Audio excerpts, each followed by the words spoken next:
Hello everyone, मैं सुनील आप सभी का अपने चैनल एसएसटी विद सुनील में वेलकम करता हूं।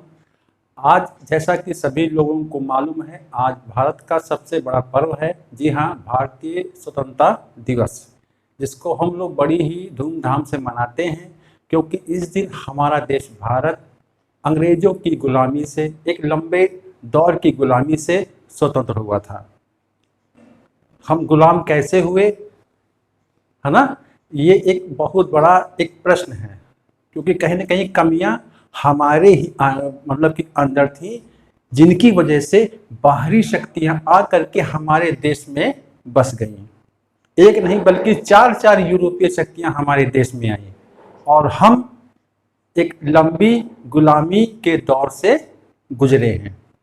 और भारत के निर्माण, यानी कि भारत जो राष्ट्र बना है, उसके निर्माण की जो एक प्रक्रिया है वो एक बहुत लंबी रही है। तो आज हम इस कॉन्सेप्ट में यही जानने की कोशिश करेंगे और सबसे महत्वपूर्ण चीजें जो इसमें आएंगी, जो फैक्ट आएंगे, मैं उनके बारे में भी बताऊंगा, जिनकी वजह से हमको ये आज़ादी संभव हो पाई है। तो उन फैक्ट के बारे में हम बहुत विस्तार से तो नहीं बता पाएंगे, जैसे 57 की क्रांति, भारतीय राष्ट्रीय कांग्रेस की स्थापना और गांधी जी के द्वारा चलाए गए आंदोलन। तो मैं बस खाली उनके बारे में बताऊंगा। और जब विस्तार से वाली बात होगी, जब विस्तार वाली बात होगी, तो हम उसके लिए एक अलग से फिर धीरे धीरे करके सेपरेट वीडियो बना करेंगे। तो हम पिछली वीडियोज मैंने वो बना भी रखा है ना। तो बहुत ही टॉपिक आज का अपना जो है इम्पोर्टेंट है और कॉन्सेप्ट बहुत ही अच्छा है। ये कॉन्सेप्ट जो है आपको मतलब कि एक ऐसा सोचने वाला प्राणी बनाएगा कि आप समझ सको कि किस प्रकार से कौन सी घटनाओं को हम जोड़ते हुए चले और हमें भारतीय आज़ादी की जो पूरी कहानी रही है कैसे समझ में आए। तो हम यही समझने की इसमें पूरी कोशिश हम करेंगे और मैं पूरी कोशिश करूंगा कि मैं आप लोगों के सामने एक बेहतर सोच ऐसी पेश कर सकूं ताकि आप लोग भी भारतीय स्वतंत्रता अधिनियम को, यानी कि जो आज़ादी के लिए बनाया गया था, जिसकी वजह से भारत का बंटवारा भी हुआ है ना, तो उस पर हम चर्चा करेंगे। तो जैसा कि सभी जानते हैं कि भारत के बारे में जैसे कि बहुत सारे विदेशी यात्री हमारे देश में आए हैं ना, जैसे कि बहुत सारे विदेशी यात्री हमारे देश में आए और भारत के बारे में बहुत सारी बातें लिख करके वो गए। जैसे मार्को पोलो भी हमारे देश में आए। तो इस प्रकार से धीरे धीरे जब ये विदेशी यात्री हमारे देश में आए और यूरोप के देशों में पहुंचे, तो वहां पर उन्होंने भारत के बारे में, यहाँ की संपदा के बारे में अपने यात्रा वृत्तांतों में लिखा और इसकी जानकारी पूरे यूरोपीय महाद्वीप के देशों में फैली। तो उसी क्रम में जैसे पुर्तगाल है, फिर डच है, फिर अंग्रेज है और फ्रांसीसी, ये शक्तियां हमारे देश में आई। ठीक है, जैसे पुर्तगाल, ओके, डच, फिर अंग्रेज यानी कि ब्रिटेन, लंदन, ठीक है, उसके बाद फ्रांस, ये शक्तियां हमारे देश में आई। और धीरे धीरे करके इन चारों शक्तियों में अंग्रेज और ब्रिटेन की शक्ति ऐसी थी जिसने इन बाकी की तीन शक्तियों पर अपना अधिकार जमा लिया। ठीक है, क्योंकि जल शक्ति के मामले में ब्रिटेन की सेना मतलब कि बहुत ही आगे थी। और सबसे बड़ी बात थी कि जो ब्रिटिश, जैसे ईस्ट इंडिया कंपनी जो थी, उसका संचालन जो है एक के हाथ में था, है ना। तो कोई स्वतंत्र रूप से अपने फैसले नहीं कर सकता था, तो उन्हीं बातों को वो उनको फॉलो करना होता था। तो इसी की वजह से ये कंपनी ज्यादा सफल हुई और धीरे धीरे करके इसने जो है यहाँ के लोगों के बारे में भी जान लिया कि यहाँ के लोगों में क्या नहीं है। सबसे बड़ी बात है एकता नहीं है, क्योंकि भारत इस समय जो है एक राष्ट्र नहीं है, एक बिखरी हुई शक्ति है, जिसमें लगभग 565 जो है रियासतें थी। और सभी लोग जानते हो जब भारत देश आजाद हुआ था तो लगभग 565 जो है रियासतें थी हमारे देश में। तो भारत कोई राष्ट्र नहीं था उस समय। तो छोटी छोटी शक्तियां आपस में जो है बटी हुई थी। तो इस प्रकार से राष्ट्र निर्माण की प्रक्रिया अभी शुरू नहीं हुई है। वो शुरू कब होगी? जब 57 की क्रांति एक लक्षण के रूप में दिखने लगेंगे। तो जब अंग्रेज हमारे देश में धीरे धीरे करके इन शक्तियों को खत्म कर देते हैं, उसके बाद वो लोग जो हैं, प्लासी का युद्ध जो हुआ, फिर बक्सर का युद्ध हुआ 1757, 1764, इन दोनों युद्धों के द्वारा अंग्रेजों ने अपना भारत पर शासन स्थापित कर लिया बड़ी ही मजबूती के साथ। अब धीरे धीरे करके क्या होगा, आने वाले समय में भारतीय व्यापार जो होगा, भारतीय कृषि होगी, यहाँ के जो रियासत, जो राजा लोग हैं, वो सभी अंग्रेजी नीतियों से परेशान हो जाएंगे। जैसे लॉर्ड बेलेजली की सहायक संधि, लॉर्ड डलहौजी की राज्य हड़पने की नीति, आप सभी लोग जानते हैं। इन नीतियों से जब राजा लोग बहुत परेशान हो गए, तब जाकर के 1857 की क्रांति हो जाती है ना। तो पहला पड़ाव क्या था, 1857 की क्रांति, ठीक है। 1800 जो है क्रांति कि जो 1857 की जो क्रांति है, इसने एक शुरुआत दी भारत को कि जब तक हम एक नहीं होंगे, हम अपने देश को आजाद नहीं करा सकते हैं। अब जो कि अब रियासतें, मैंने आप लोग को बता दी कि इतनी रियासतें हैं, उनमें एकता नाम की चीज नहीं है। सबसे बड़ी चीज क्या थी हमारे देश में, कमी क्या थी, एकता की।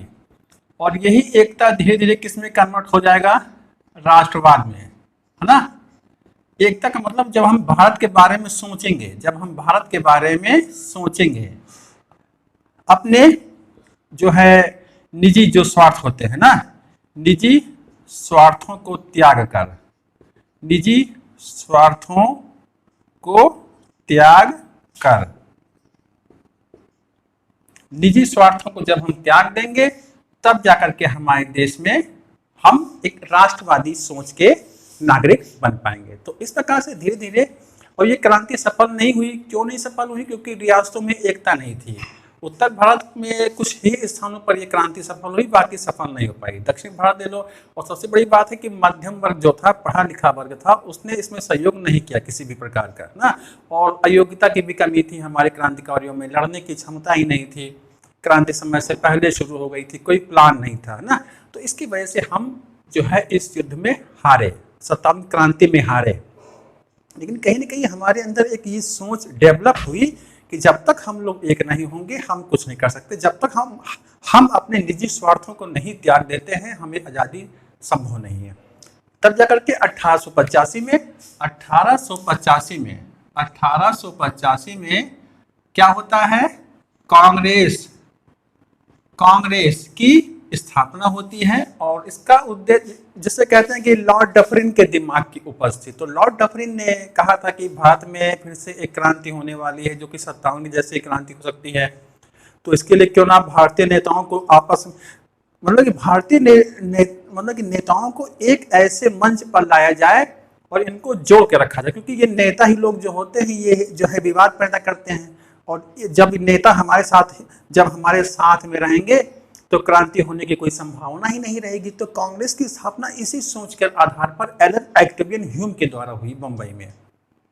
और धीरे धीरे इस कांग्रेस पर जो है भारतीय क्रांतिकारियों, चाहे वो उदारवादी हो, है ना, जैसे गर्म दल और नरम दल, इन दोनों ही दलों का इस कांग्रेस पर जो है प्रभाव रहा है। और सूरत का विभाजन भी हुआ था, सभी लोग जानते हैं, 1907 में, है ना। तो वहां पर हम टूटने की कगार पर आ गए थे। लेकिन 1916 के लखनऊ समझौते में हम लोग, लखनऊ का जो अधिवेशन हुआ था, उसमें हम लोग एक हो जाते हैं। तो कांग्रेस ने भी अपनी, मतलब कि भारत के राष्ट्र बनने में अपनी महत्वपूर्ण भूमिका निभाई है। भारतीय राष्ट्रीय कांग्रेस ने शुरुआती दौर में तो इसका उद्देश्य क्या था कि अंग्रेजों का पक्ष लेते थे। लेकिन जैसे जैसे जब गांधीवादी युग की शुरुआत होगी, तो कांग्रेस पूर्णतया जो है भारत की आज़ादी का एक, मतलब कि भारत की आज़ादी के लिए लड़ाई लड़ने वाली एक संस्था के रूप में एक सिंबल बन जाएगी, ना। और फिर बाद में अंग्रेज ही चाहेंगे कि कांग्रेस का अंत हो जाए। तो इस प्रकार से आप देख रहे हो कि कांग्रेस की स्थापना हो जाती है। उसके बाद क्या होता है कि गांधीवादी युग की शुरुआत होती है। गांधीवादी युग की शुरुआत होती है। गांधी जी भारत आते हैं। कहाँ से आते हैं? साउथ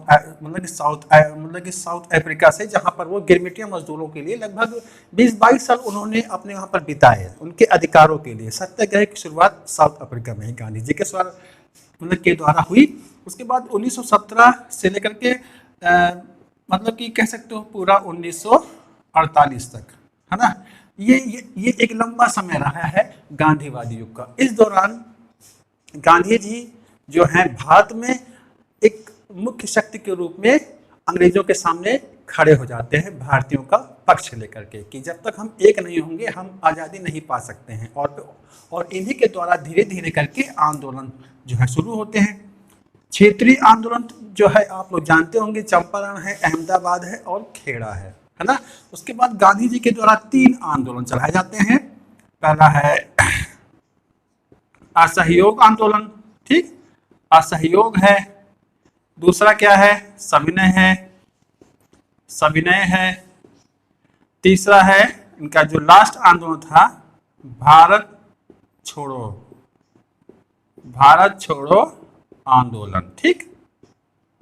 नॉन कोऑपरेशन ना, सिविल डिसओबीडियंस और क्विट इंडिया मूवमेंट, तो भारत छोड़ो। तो इन 3 आंदोलनों के द्वारा गांधी जी भारत की आजादी का मार्ग प्रशस्त किए। अब सबसे बड़ी बात आप समझना, असहयोग आंदोलन में गांधी ने कहा था कि हम 1 वर्ष के अंदर जो है आजादी ले लेंगे। तो सभी लोगों ने अपनी महत्वपूर्ण भूमिका निभाई इस आंदोलन में। जैसे किसान वर्ग, यही ध्यान दीजिएगा आप लोग, किसान है, व्यापारी है, ठीक है, रियासत के राजा है, बागान मजदूर। अब ये सब लोग भी इस आंदोलन में शामिल हुए थे। लेकिन सब लोगों की, अब इन लोगों के लिए आजादी के मायने क्या थे? इन लोगों के लिए आजादी के मायने थे कि किसानों को किसानी मिल जाए, जमीन पर अधिकार मिल जाए, व्यापारियों को अपने व्यापार पर अधिकार मिले, है ना, क्योंकि इनका व्यापार चौपट हो चुका था। रियासत वाले जैसे कि लॉर्ड डलहौजी, लॉर्ड बेलीजरी ने जो किया था उसके द्वारा इनकी रियासतें जो है छिन गई थी। तो फिर से उस पर अधिकार जो है चाहते थे। बागान मजदूर, काम के घंटे 8 घंटे काम लिया जाए, उनको छुट्टियां मिलनी चाहिए, घर जाने का मौका मिलना चाहिए। लेकिन अंग्रेजी शासनकाल में ऐसा संभव नहीं हो पा रहा था। तो ये लोग असहयोग आंदोलन में शामिल तो होते हैं, लेकिन इन सबके अपने अपने क्या हैं? स्वार्थ हैं। अब इन सबके अंदर ये सोच नहीं है कि हमें आजाद किसे कराना है, हमें आजाद कराना है किसे? भारत को। इन सबके मन में भारत नहीं चल रहा था, इन सबके मन में स्वार्थ चल रहा था, निजी स्वार्थ। इसी के वजह से ये आंदोलन सफल उतना नहीं हो पाया। धीरे धीरे जो है आने वाले समय में धीरे लोग इस आंदोलन से जो है कटने लगे, है ना, क्योंकि लोगों के निजी स्वार्थ नहीं पूरे हो रहे थे। तो इसकी वजह, और बीच में फिर चौरा कांड हो गया, ठीक है। फिर गांधी जी ने आंदोलन वापस लिया। फिर जो है सविनय अवज्ञा आंदोलन शुरू हुआ, और इस आंदोलन में गांधी जी ने जो है नमक का मुद्दा उठाया और दांडी मार्च किया, और उसी से सिविल डिसओबीडियंस की शुरुआत हुई। और धीरे धीरे करके, क्योंकि नमक एक ऐसा मुद्दा था जो कि गरीब से लेकर के अमीर से अमीर तक में के द्वारा इसका इस्तेमाल होता है। तो गांधी जी एक ऐसा मुद्दा लेकर के आए सबके सामने जो सभी के साथ जो है जुड़ा हुआ था, नमक। तो इस प्रकार से इन्होंने जो है साल्ट मार्च किया और कुछ बहुत सफलताएं पाई। लेकिन बीच में जो है गांधी इरविन समझौता होता है, जिसके तहत गांधी जी जो है गोलमेज सम्मेलन में भाग लेने के लिए चले जाते हैं। कहाँ? लंदन।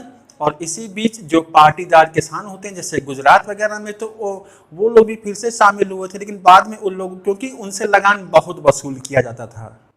अब जो किसान शामिल हुए थे वो चाहते थे कि अब बीच में क्या हो कि गांधी जी ने गोलमेज सम्मेलन में भाग लिया तो आंदोलन कमजोर पड़ गया, तो इन किसानों की उम्मीदें जो है टूट गई। अब ये फिर से दूर हट गए। तो इस प्रकार से अभी हमारे अंदर वो यूनिटी नहीं आ पा रही थी। लेकिन हर आंदोलन में हमने थोड़ा करके कुछ बहुत सीखा। अब उस सीखने के बाद जब गांधी जी के द्वारा भारत छोड़ो आंदोलन शुरू किया गया 1942 में, तो अगले ही दिन सारे महत्वपूर्ण नेताओं को जो है बंदी बना लिया गया, जेल में डाल दिया गया। अब नेता कौन? तो अब जनता जो है खुद ही सड़कों पर उतर आई है और खुद ही नेता बन गई है, खुद ही लड़ाई लड़ने लगी। तो भी अंग्रेजों को लगा कि अब शायद पॉसिबल नहीं है कि हम लोग इतने दिनों तक शासन कर पाएंगे। लेकिन सबसे बड़ी बात है, उस दौरान जो है दूसरा विश्व युद्ध भी चल रहा था। तो एक रीजन ये भी माना जा सकता है कि विश्व युद्ध की वजह से भी ब्रिटेन बहुत परेशान हो गया था। अंतर्राष्ट्रीय दबाव बनने शुरू हो गए थे कि भारत को तुरंत तत्काल आज़ाद किया जाए। तो इस प्रकार से क्रिप्स मिशन आया 1942 में, फिर है ना, उसका कैबिनेट मिशन आया, फिर माउंटबेटन प्लान आया। माउंटबेटन प्लान अंग्रेजों के द्वारा बनाया गया, के द्वारा भेजा गया एक अंतिम अभियान था, मिशन था जो कि भेजा गया था। मतलब कि भारत पाकिस्तान का एक प्रकार से कह सकते हो बंटवारा। तो इस प्रकार से ब्रिटिश संसद में 4 जुलाई को भारतीय स्वतंत्रता अधिनियम पेश हुआ और 18 जुलाई को ही ये पारित हो गया, है ना। पेश हुआ 18 जुलाई में पारित हो गया और 15 अगस्त 1947 में भारत का बंटवारा हो गया और भारत की आज़ादी का मार्ग प्रशस्त हुआ। 15 अगस्त और 14 अगस्त पाकिस्तान का दिवस, है ना। तो इस प्रकार से भारत की अब ये जो स्वतंत्रता अधिनियम है ये अंतिम अधिनियम है, अंतिम कानून है, एक्ट है जो अंग्रेजों के द्वारा पारित हुआ था, ना। तो इस प्रकार से हमारी भारत की आज़ादी का मार्ग प्रशस्त हुआ। लेकिन हमारी आज़ादी कहीं न कहीं, अब जैसा कि मैंने बताया था ना कि 1942 में लोग खुद ही नेता बन गए, लोगों ने अपने निजी स्वार्थों को त्याग दिया, है ना। तो सबसे इंपॉर्टेंट है भारत छोड़ो आंदोलन, ये सबसे इंपॉर्टेंट है क्योंकि इसी में ही लोगों के अंदर एक राष्ट्रवादी सोच ने जन्म ले लिया था। जन्म लिया नहीं, वो राष्ट्रवादी जो सोच थी अब वो युवा हो चुकी थी, जवान हो चुकी थी, वो मैच्योर हो चुकी थी। तो इस प्रकार से लोगों ने जो है अब निजी स्वार्थों को त्याग दिया और भारत के लिए सोचा और देखिए कुछ ही वर्षों में हमें आज़ादी नसीब हो गई, हम स्वतंत्र हुए। लेकिन ये आज़ादी कहीं न कहीं फीकी पड़ गई, जो जश्न था वो फीका पड़ गया बंटवारे की वजह से। जिस वक्त दिल्ली में बंटवारे मतलब कि भारत की आज़ादी का जश्न मनाया जा रहा था दिल्ली में, उसी समय बंगाल के नोआखली में जब दंगे भड़क रहे थे, लोग मारे काटे जा रहे थे, तो उस दौरान गांधी जी वो वहीं पर थे, तो वो इस जो है समारोह में शामिल नहीं हुए थे। तो कितनी बड़ी चीज़ थे महात्मा गांधी। तो कहीं न कहीं गांधी जी ने एक महत्वपूर्ण भूमिका निभाई है भारत की आज़ादी में, भारत को एक करने में। सत्याग्रह शब्द ये बहादुरों का हथियार है, जिनके अंदर धैर्य होता है, साहस होता है, वही लोग असली सत्याग्रही होते हैं, है ना। यानी कि अहिंसा के पुजारी तो वो थे महात्मा गांधी और उन्हीं की सोच पर चल करके हमने देखिए एक अच्छी आज़ादी पाई, हम स्वतंत्र हुए। लेकिन बंटवारा कहीं न कहीं हमको चुभता है कि ये अगर ना होता तो आज हम विश्व के सामने एक बड़ी शक्ति के रूप में खड़े होते हैं, है ना। तो इस प्रकार से हम स्वतंत्र हुए अंग्रेज़ों के चंगुल से, अंग्रेज़ों की गुलामी से।